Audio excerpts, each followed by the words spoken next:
What's up, everyone? Welcome to another episode of That Creative Life. I'm so excited to have Rebecca Minkoff here on the show. Your reputation precedes yourself, but I'll let you do kind of a little 30-second bio. And then I have so many questions because even though myself, I'm not a super fashion person. I admire the business. I admire the industry. So I'm excited to chat. Yeah, I'll give you the 2-minute version of my life. It's funny. I just turned in my book manuscript and I have relived my history so often. I love it. So I fell in love with sewing and design at the age of 8. I wanted this dress. My mother said no. And she said, I'll teach you how to sew instead. So that got my creative juices flowing once I got over my resentment. Filtered through to high school. We can talk about the bullying or not, but was bullied a lot and took a lot of comfort in the fact that I could create my own garments to make them fit me. And when it came time when all my friends were going to college, I just felt like I had to get to the city and I had to start. So through a friend of a friend, got an internship in the city with a designer, worked there for about 6 months before I demanded to be hired, worked there for another 2.5 years. And then in 2001, struck out on my own, not my own planning, not my own, wasn't what I thought was going to happen. But an actress wore a shirt of mine on Jay Leno shortly after 9/11, said my name. I made this I Love New York shirt all cut up and bedazzled. That was a thing. Trust me. And I love the story how you would go to Canal Street and make sure all the vendors have it. My office is like right off of Canal, off Broadway. So I'm very familiar with that area. Yes. So my preferred vendor was on the corner of Green and Canal. Love it. He gave me the best deals. And then did clothing, paid the bills as a stylist because my clothing company was not a success. And then did a bag in 2005 that took off in a way that my apparel business never had. The rest is definitely not history, but had swift sort of, this moment that I wish you could have every year of just like everyone wanting this bag. It's selling out, rinse, wash, repeat. And now we have a lifestyle brand with 10 categories. We were sold in over 900 stores. I have no idea what that number is today. Maybe take 70% off of that. And here we are. Amazing. I love that because, in preparation for this, I listened to a lot of interviews of you. And as someone who does interviews as well, it's funny how often you have to regurgitate kind of the same thing, but you encapsulated your story perfectly. So I'm excited to kind of get into just talking about the world we're in. How has that changed with fashion? You mentioned retail stores, how that was the thing. And when it comes to a designer brand, you got to be in Nordstrom, you got to be in those department stores. But oh my gosh, how things have changed in the past 5 years, but also 2020. Yeah, a lot has changed. How are you feeling? I feel like that question is almost like an attack. Like, how dare you ask how I'm feeling right now? But how are you? Right now, I'm really good. I have chosen, starting, I guess, a month after the pandemic started, to see the silver linings of how this was great. And that is not meant to offend or show lack of empathy for anyone who's lost someone or who's been sick or who has lost their income. There are huge systemic issues within our world right now that are affecting tons. I think for us as a company, we faced going out of business in the very first week. Wow. 70% of our business evaporated. And Wow. when I say evaporated, it was orders canceled, do not ship us, we will not pay for these. And we had everything ready. It was like the middle of the month was when we start shipping our wholesale partners. So right away, my brother and I had to say, okay, we owe it to ourselves. We put 15 years into this company, and to our, investor who went out on a limb to go outside of his comfort zone and invest in this company, to give this everything we got. So what does that mean? It means we're a direct to consumer company. I'm the biggest influencer, unpaid influencer of the company. And how do we sort of reframe and refocus everyone's attention on that? We had to do layoffs and furloughs, which was horrific. And then it was about getting back to business and staying alive, because not only because of it's been 15 years and all that, but like we employ a lot of people. Like we don't want to contribute to, what happens when things crash. So I'm really proud of us as a team. You know, we've never been tighter, more communicative, more, you know, business is up, and I'm so grateful because I'm like, who needs a bag right now, right? Mm. But she's supporting the brand because I think we're giving her a dose of reality, a dose of refreshing content and authenticity that I know is an overused word, but that she's like, oh wait, Rebecca's in the bathroom on the floor taking her conference calls and doing homeschool. Oh, cool. You know, like there's a realness to what we're all experiencing that I very much, you know, put out there. Right. What month was that? What week when everything hit the fan? March 13th. Which coincided with the market just plummeting. So I'm sure that was just, I mean, I think that's when everything really hit the fan because people realized, oh, this is way bigger than we thought. Uh-oh. And you mentioned, you know, when you're selling so much product to wholesalers and then, oh, they're not buying. I mean, that I can't imagine what that was like. I mean, what was your first step? How did you guys, where do you go? So we took a look at the business and we said, okay, what do we realistically think we can do on our e-commerce size? And that's the size of the business. And let's project those numbers, looking at last year's numbers, looking at worst case scenarios. So minimally, can we meet last year's numbers? And what is the size of team and payroll that can support that? And who doesn't relate to that business? So sadly, anyone on our wholesale team or logistics, anyone that was related to the business of wholesale, unfortunately, you know, we had to furlough them or let them go.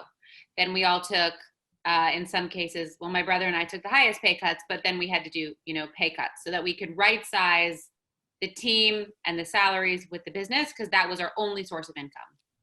And then we said, okay, that layer is done. That was the worst part. Now let's look at our marketing. We were sending 3 emails a week pre-pandemic. Okay, let's send 7 and see what happens. And then it was like, okay, how do we get new eyeballs to the site in this type of scenario? Because the usual things might not be working. You don't have all these stores sort of acting as your window dressings. And then we just had to get creative. And then it was content, right? It was like, well, we can't shoot anything. Well, I can shoot it all. Cool, let's go. So I became the subject of the emails, the top of funnel videos, not be from an egotistical perspective. No, I love that. Well, because usually in your sphere, it would be more egotistical to be like, oh, I can't be that because our Rebecca Minkoff, that has to be so like not of the people. It's the brand, right? So I think it's the opposite when you say, okay, let's, you know, you look around, you see what everyone else is doing. You say, oh, I can do that too. I mean, I think that's also where the future is headed. You know, if you're not top of the top, Louis Vuitton, Gucci, it's like, what do you offer outside of luxury? And I think it's relatability and it's who you market to. Like it's the millennial woman, right? And you are one. So that's smart to use you. Yeah. And she responded. I think we always go with what she's responding to. So she responded to the top of funnel video. She responded to me doing silly things online or my Instagram lives, my happy hours, you know, my COVID specific podcast. So I think she was like, I'm on my phone all day long. Give me more. Mm-hmm. What is your podcast called for people who want to check it out? Yes, it's called Super Women with Rebecca Minkoff. Pre-pandemic, it was really focused around telling incredible women's stories from the viewpoint of challenges and vulnerabilities and how they've overcome it. And I think so many women can feel alone. Mm-hmm. And this was a way that like even Katie Couric has challenges and even, you know, these luminaries that we think are perfect have their faults. And then we did some COVID specific episodes around marketing, health, just so that you could get quick tips now that weren't necessarily about the woman and her journey. Right. I don't know if you remember this, but we were actually in the same green room at NASDAQ. You probably don't, but it was about, I forgot what it was. It was like you, me, and 2 other people. And we were on Carlos's show. I just literally remember that. So I'm like, oh, this is cool that we're chatting now. Yes. You have a great memory. Yeah. I'm like, oh, wait, that was so cool. Because you have a name that even though maybe if I don't own Rebecca Minkoff, oh, you hear that name and I know of it. And that is such a unique it's unique in a day and age where everyone has their audiences and they're all very niche, and it's the 1,000 true fans, and people can so easily make a job off of that. But to have a brand that is so big and has been in department stores, and obviously this journey began, what, 15 years ago, 20 years ago? 15. Yeah, 15 years ago. For people out there that see that and they're inspired by that, to me, I feel like it almost seems kind of impossible in the 2020 world. But what would you say to people out there who might have a streetwear brand or might have a brand that they want to go beyond their audience? What is their first step? Because I feel like so many people want that, but it's a huge challenge. So I think that it's 100% possible to establish a brand, but I think that we've been doing it for 15 years, and everyone who wants to have a brand forgets how long it takes. Right. You know, if you even look at Supreme, right, which is the hottest streetwear label, cult, all that, you know, I feel like only in the last few years has it become this outside of the Supreme loyalty. Outside of skateboarding, yeah. So, I mean, and they've been around for probably more than 20 years. So I think you have to like go, okay, I can order my Amazon Prime and it comes tomorrow, and I can order my Uber, but my career and my brand are going to take 10, 15 years to really get into society and get to the middle of the country and get That's to good, yeah. places. Because we want it quick. What about the idea of having a profitable business that allows you to live your life? Like, what does the fame, you know, like, I think we get convinced by these sexy images on covers of these entrepreneurs who have these big billion-dollar valuations. They've taken hundreds of millions of VC dollars. And they're owned by these VCs. They don't really retain their company. And I'm like, do we all need to have that? I don't know. I would love to have a life where I can go and pick up my kids from school and not be like distracted because I'm worried about a deadline, and I can make myself lunch and not be like, oh, I didn't have time to eat, or oh, I'm not sleeping. Like I think we all need to sort of reframe, like, what do we want out of our lives? And if our company pays for that lifestyle, then that's not a bad thing. That's such a good point. And when you described your business, you used a word that not a lot of people like to use, and you said a lifestyle business. And that's usually where it doesn't, you know, you're not worrying about every single quarter raising more money. You're not being worried about, you know, the Carlyle Group owning half of your company like Supreme, so you can be valued at that, you know, billions of dollars. And I think that's so important. You don't have to be that unicorn, because that brings so many things, and then at the end of the day, a lot of times you're not a real business. Where's the profit? Right. Can we talk about that? Because we learned that the hard way. Several years ago, you know, for let's say 12 of the 15 years we've been in business, everyone said it's about growth. Don't worry about profitability. Grow at all costs. Then we went to see what our company was worth, and the investors peeked under the hood. They're like, oh, no, we need you to be profitable. And when you've built up your entire company and you know, didn't make the margin you should make, or, you know, made all these decisions to grow at all costs, turning that Titanic around, it's taken us 3 years, you know, and it's not easy. So why don't you just grow and make money? Yeah. Like, wow. That's a great thing. So was that the perspective the first 10 years or so, to just grow, we'll worry about profit later? Yeah, even more, probably 12 years of that. You know, everyone was looking at the Kate Spades, the Michael Kors, you know, and if you look at how much money, you know, was pumped into those companies, I think Michael Kors had over $40 million put in over time before it even grew, right? Wow. So how much cash it took. And I'm sure their investors are happy and it paid them back many times. But when you're priming yourself for something and it switches, it's quite a reality adjustment.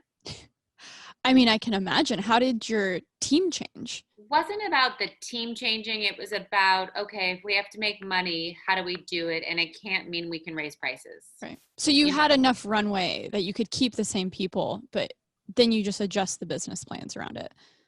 Yes, you had to adjust the business, how you were doing it, who you were selling to, how much. You had to get super granular on things. And frankly, say no to a lot of business. We took off over $20 million of business that just wasn't profitable, right? At the end of the day, when you looked at how much money you made off that 20 million and what that was doing as a dilution point to your margin and your brand, it wasn't worth it. So we said, okay, it's not about growing. Let's remove this unprofitable part and really show an organic demand for our customer. What was that? What did that primarily consist of? That primarily consisted of off-price. So, you know, a lot of these big brands, how they grow so big is they have extraordinarily large outlet presences. And so we don't have an outlet, but we do have partners that we work with that people shop at all the time that are discounted items. And so rather than feed that machine and also dilute your brand, we just said, we're going to cut that number down by 20 million and focus on where we can make more money. How do you find the balance in pricing with our products last more than 6 months, right? But you want to be accessible, but you want to be, you know, you don't want to be something that's comparable to something that you would buy at like a Target. Growing up in the suburbs of Texas, I was like, hey, I need some new shirts. Let's go to Target, right? Which nothing wrong with that. I still rep the basic tees all the time. But when you build a brand, you want to stand out in a way, but that also costs. The materials are different. So many things are different. So how do you balance that? Building quality products, setting it at the right price. Was it a smart move obviously because you did it, but with the outlet, you mentioned diluting your brand. What do you mean by that? Like, how do you balance that pricing and the quality of goods?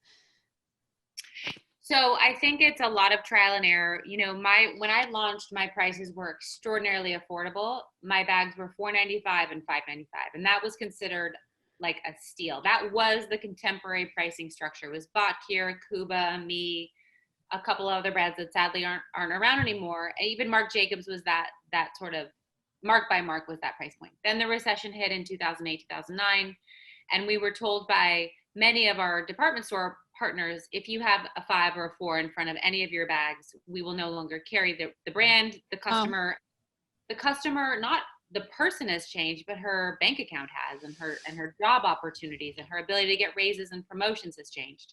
So we lowered the prices.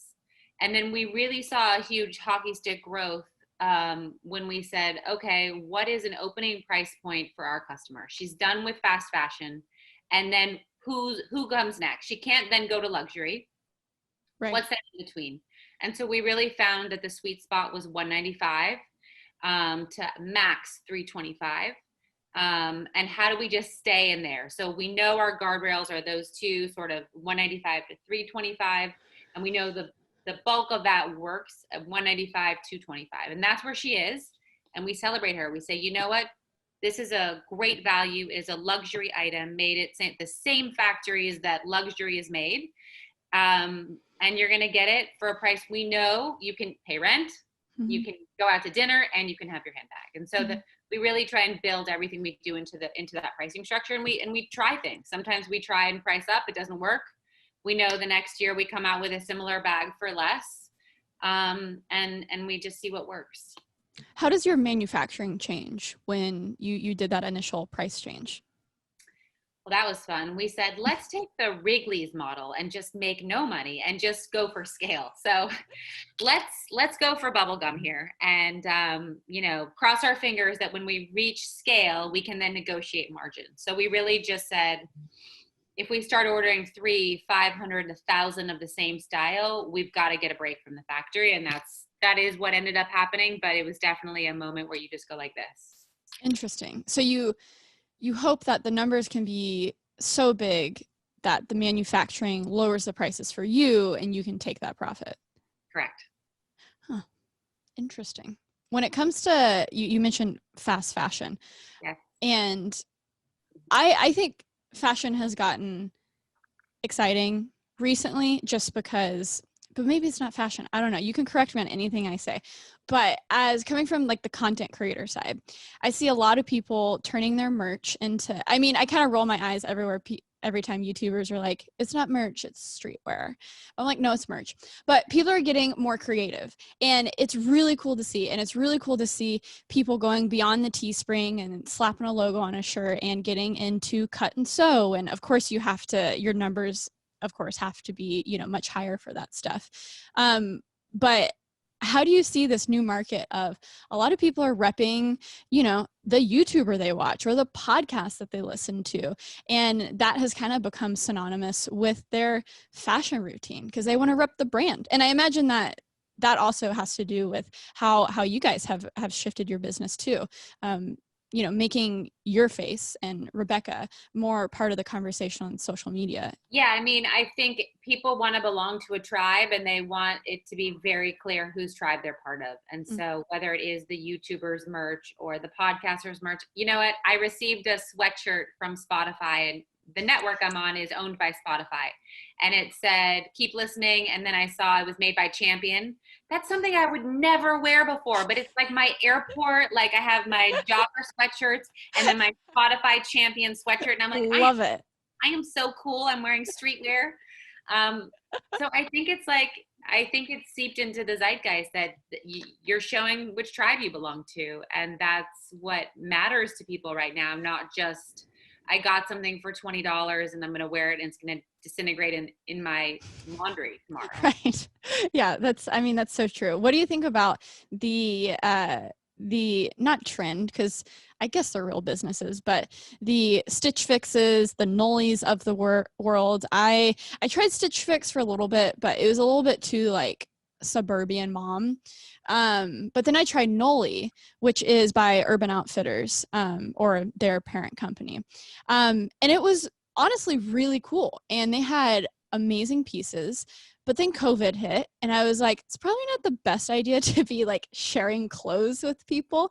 For people who aren't aware, these are subscription clothing companies where, you know, you can have 5 pieces for $80-$90 a month, and then you send back and keep what you want. Where do you see the future of that? What are your thoughts on that? You know, I'm torn because I was doing subscription for my kids and it just got to be too stressful. Like, why didn't you like what was in it? Check on the box, all the things that, you know, and then it was like, oh, it is involved. If you don't put it back in the box by tomorrow, we're going to charge you. And I was just like, I got to stop the subscription boxes. It's too, like, I just want to be able to go to the store or go to the one destination I know my kids like, and they become extraordinarily picky and just buy that. So for me, subscription is nothing I've ever enjoyed, but I do see that if you're not sure what to wear or how to style it together, and you can take advantage of a stylist, let's say on Stitch Fix, who gets to know you and your style, that's a great thing. But I don't know that, I think for beauty it'll work, but for clothing, I just don't know, because you don't need that much new stuff anymore, you know? Right. And it is hard, I guess, as a consumer to balance that every day. Okay, am I going to buy another $25 H&M t-shirts and then they're going to disappear in a year? Or am I going to go for something more quality? And I feel like I'm a good example of the new consumer who, if I just have an IG story ad that pops up and something looks cute but also comfy, I'm like, bye, let's go for it.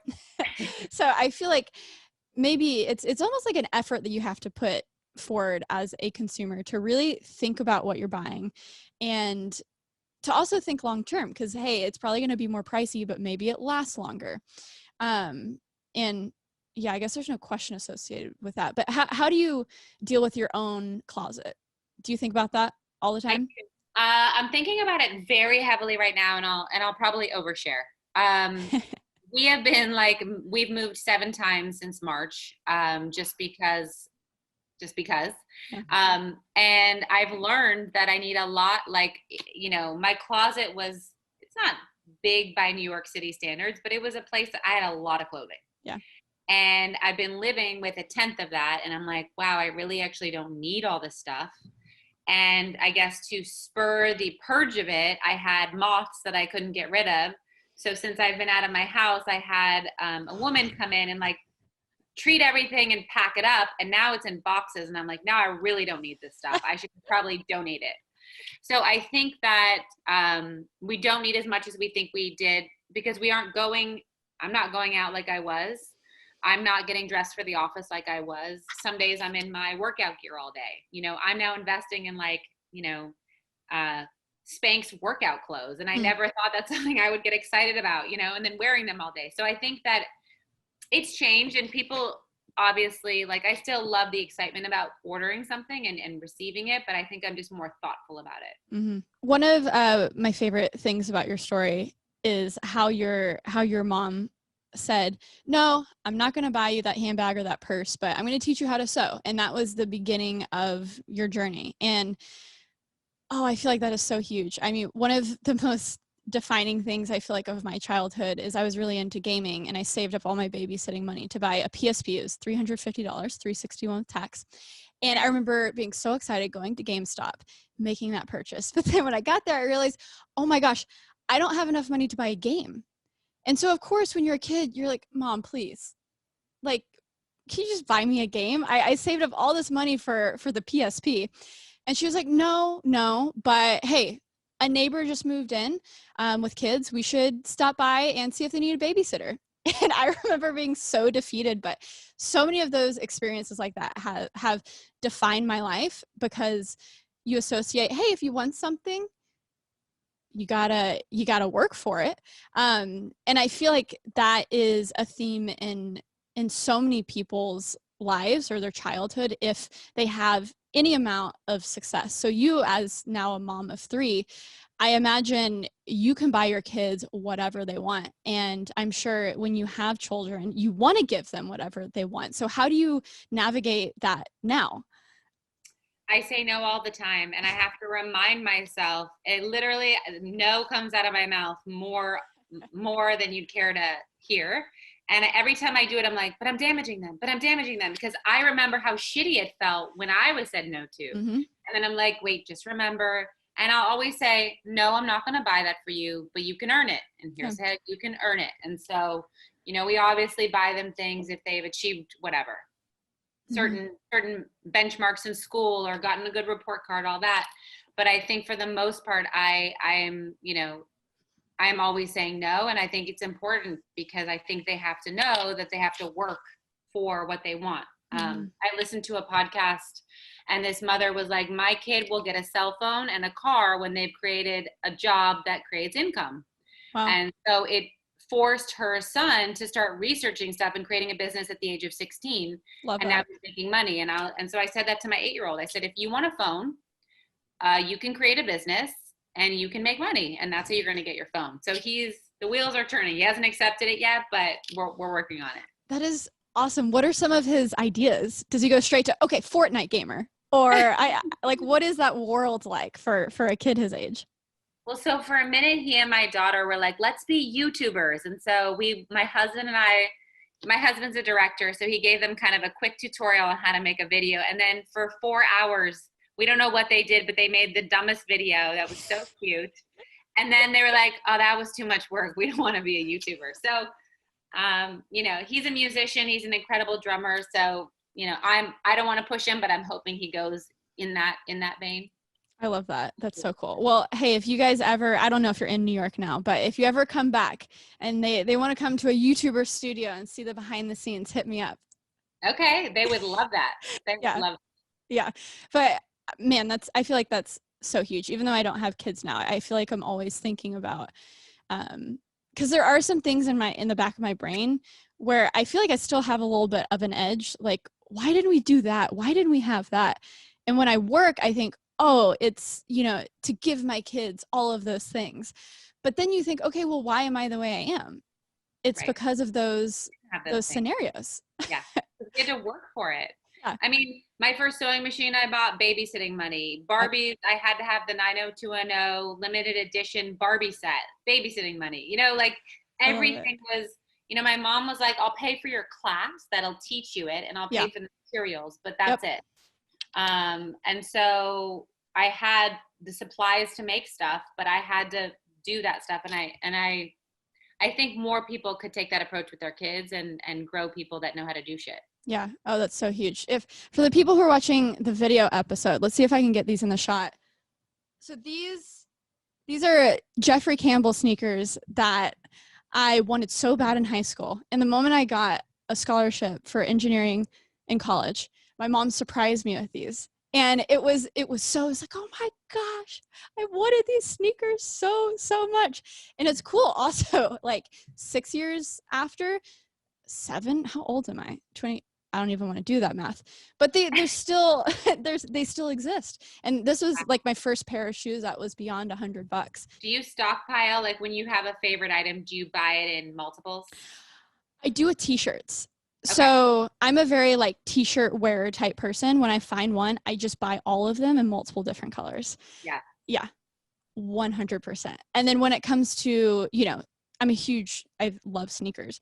And so this has been, I don't wear them all the time because I literally have spikes at the end of them. But it's so fun also to have things that associate with, hey, this was like an accomplishment. I dropped out, but hey, I got that scholarship. Shout out to Jeannie, my mom.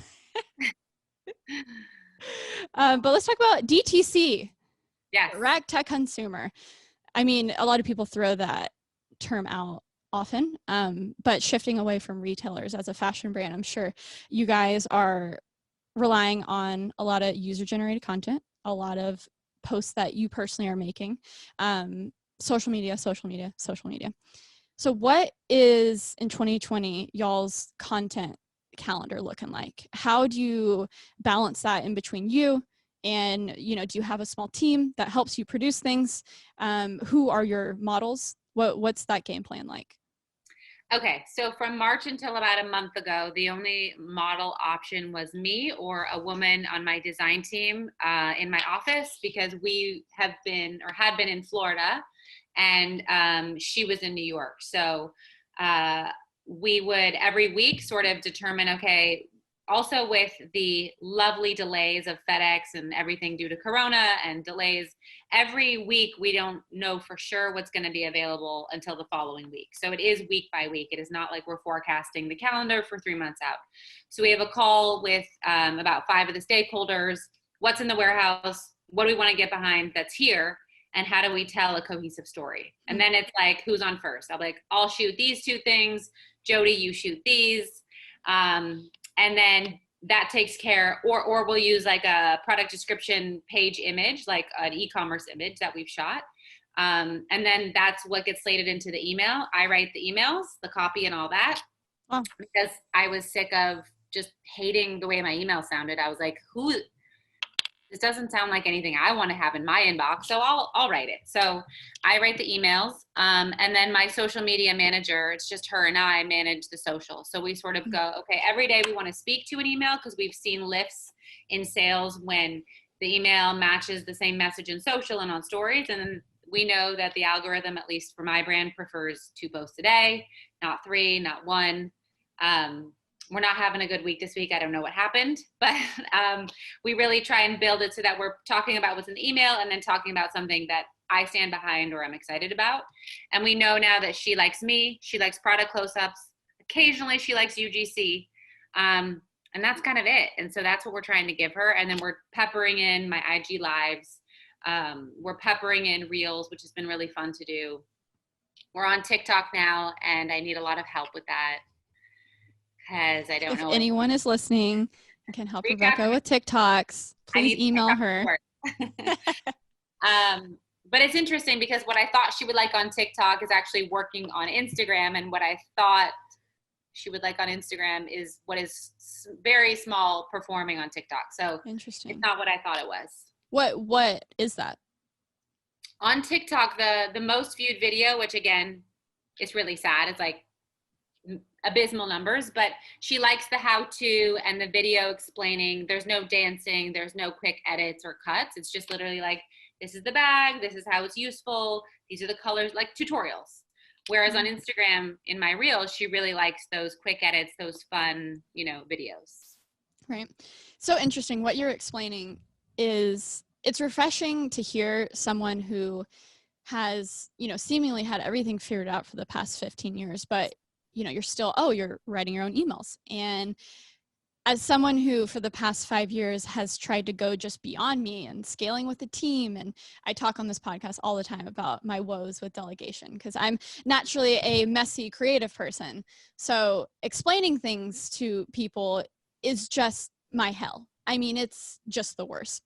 But I've learned, I've grown. But at the same time, it's so cool to hear that, man, you never really grow out of creating for yourself. I feel like if you have a creative brand or you're trying to sell a product, and the channels to sell that product are these creative platforms where people respond to you and things captured in a unique way, you're never really just gonna like set it and forget it and kick your feet back and just, it's figured out.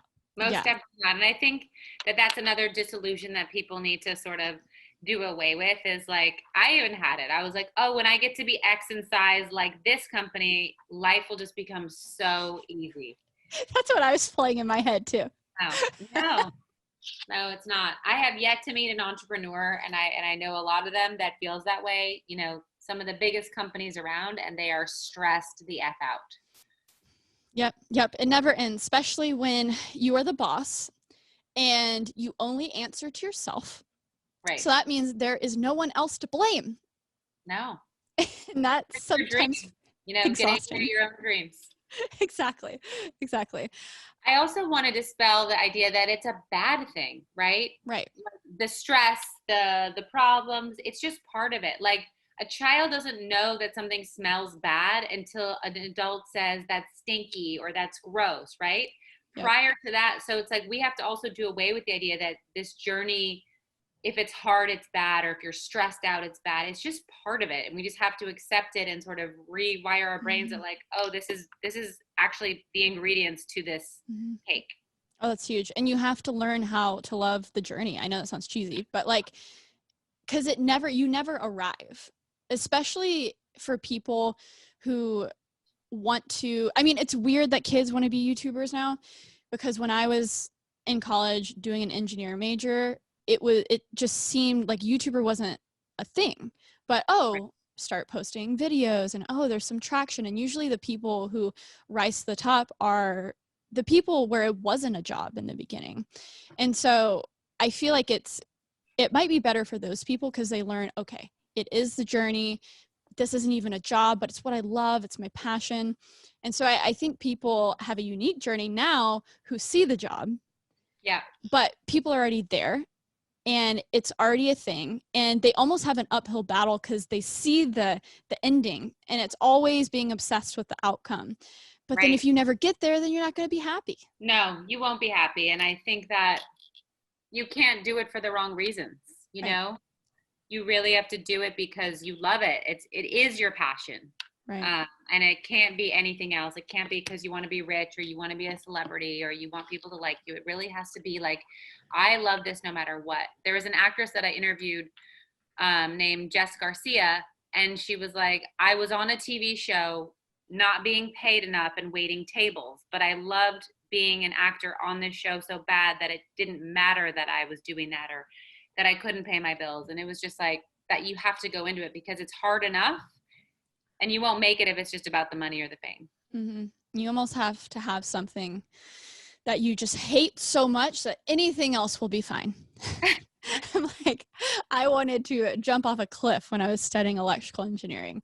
It was just 3 years of hell. I applaud you. Yeah, you almost have to give, I feel like when it goes back to kids too, you almost have to give them just a terrible alternative to seek out other things. Like, okay, that's fine, but maybe you're going to be doing dishes for an hour every night if you don't figure out how to get a job or something like that. Yeah, definitely. Yeah, when it comes to, I think we kind of lightly touched on, and it's so overplayed, so I'm sorry, you're allowed to roll your eyes at this, but hustle culture. Yeah. It has just done a complete 180 where it was everything, hustle. But then now the pendulum has swung so in the opposite direction now, where we demonize that. And kind of like what you were alluding to, we almost give this like, okay, you could be a YouTuber and everything will be good and you'll only work 7 hours a day. Don't do work for free. Don't do all these things. And so often I feel like I give people the playbook, but when it's not what they want, it's kind of like, oh no, like, you know, hustle culture. I'm not about that life. And where do you find that balance with your own team too? Because of course it's different when you own a business versus working for someone. But sometimes it's kind of like, well, if you don't do your job, like, you got to fix it. Now, this is me like having a team now and dealing with these things, but I get nervous to be like, oh, I don't want them to think that I'm mean, or I don't want them to think that I'm this like crazy, person with crazy expectations. But at the end of the day, you got to do your job. There's no question there. But thoughts? Hustle culture? So many thoughts. So in my youth, as I was coming up through whatever, my work experience, the term burnout didn't exist, right? You just did your job. And if you wanted to get ahead and you wanted the raise and you wanted the promotion, you worked your ass off. You also, at least in my case, I loved what I did. So I didn't feel burnt out because my work. I mean, that's huge. My work gave me that energy, right? So clearly, if you're in the wrong job, working 12-hour days, I could totally see how you're burnt out. But then why are you in that job, right? If you chose to be in that arena. So I think there has been a slow and systemic, and again, I don't know where it starts, of like this culture of like babies, right? Yeah. I don't want to do the work, but I want the money and I want the promotion and I want you to be nice to me at all times. Yep. I don't know where that started, but I used to be the like office, like, oh, if you're sad, come to me, talk, let's work it out. How can I help you? And then, we had a consultant come in and he was like, just stop. You are giving money that is earned from your company to these people. They either have to do a job better than you, faster than you, show innovation, or else they don't get to work at your company because, and it sounds so simple, but like if someone's not contributing to the growth of your company and its success and its financial success, then they don't get to be there. And so that doesn't mean you have to be mean. You don't need to be a tyrant. But it does mean that you have expectations of you're here to contribute, not to detract, not to distract, and not to fucking whine.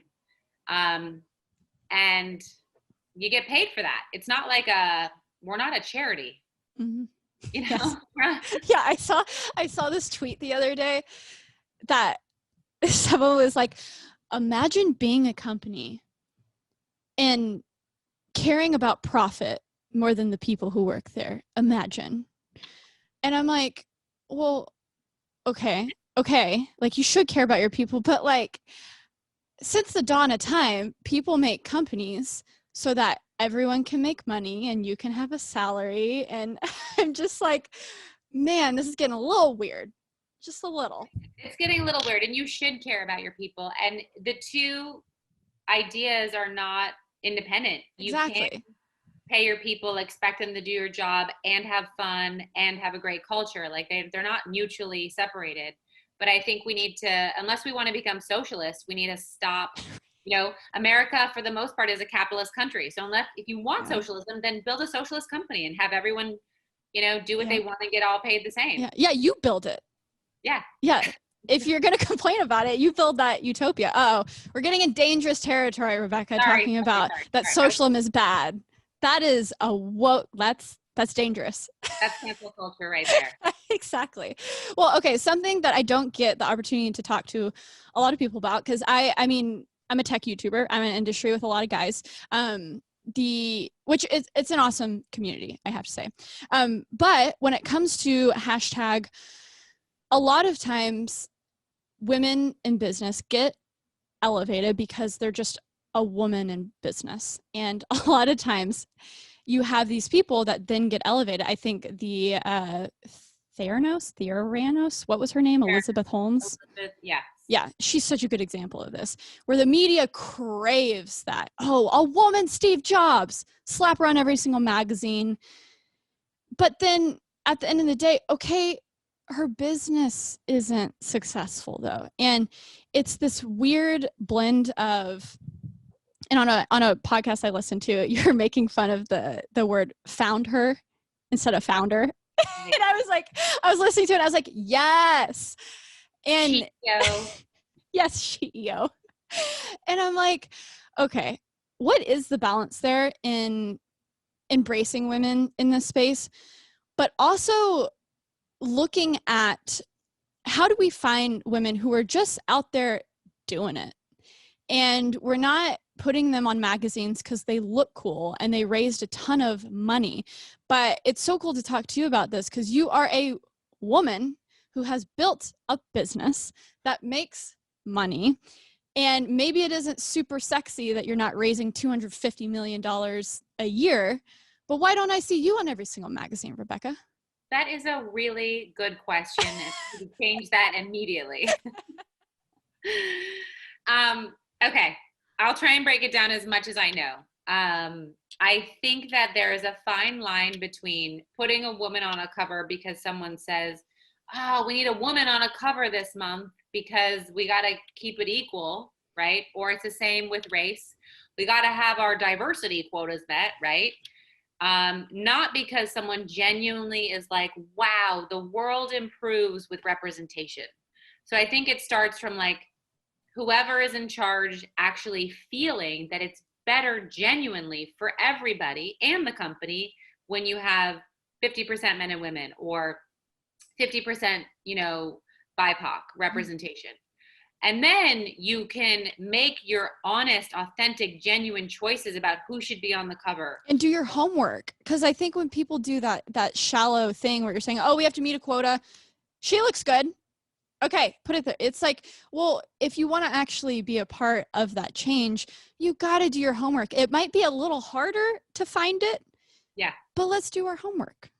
100%. And it's about looking, right? I mean, the people that decide who's on the cover, I don't know how many of them are men. And I don't know when they're presented with a pool of women, how many, it comes down to a relationship with a publicist and that a friend of mine got on the cover and it was literally at the, a friend of mine was a publicist and said, oh, why don't you do her on the cover to the editor? And then it was like, great idea. We'll do that. So that's how that stuff can happen. It's not necessarily an emblem of this hard work that, most often the people that might not make it on the cover are like sweating and not even paying attention and like working their butts off. I mean, that's a big point because just like Hollywood or just like a lot of these other things, it is kind of run on nepotism. It's who knows who.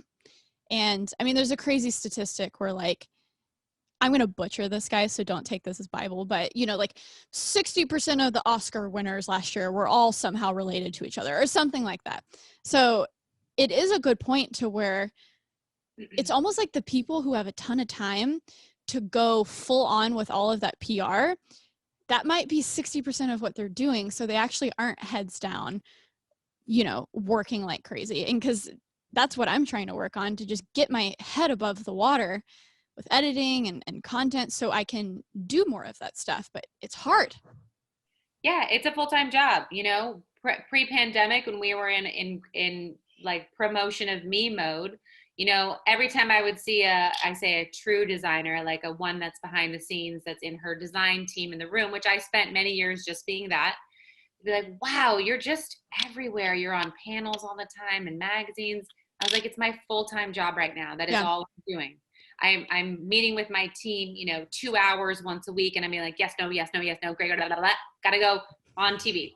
So I think that it is a job if you want that. Yeah. What do you, total random, but what do you think about panels? Do you like panels?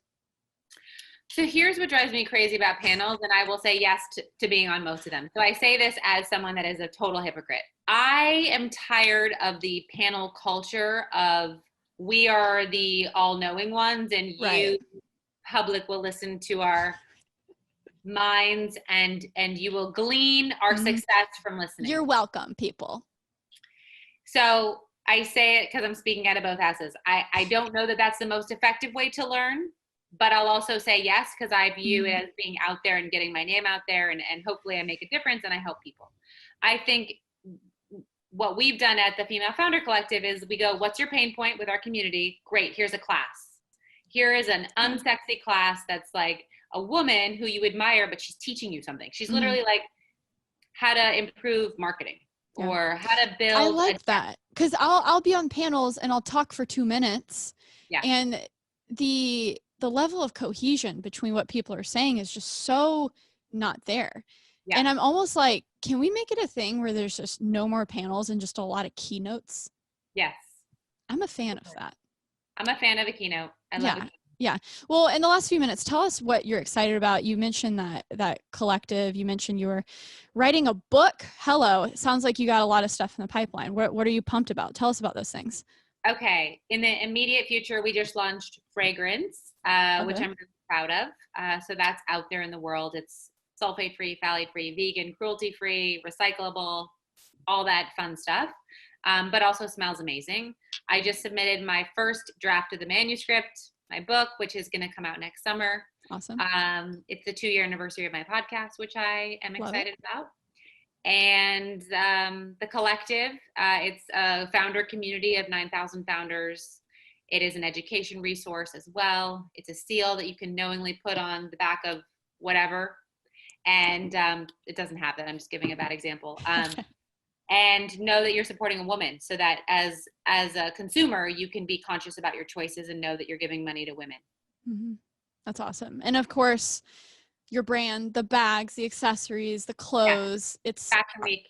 Yes. Oh, yes. Next amazing. week. Amazing.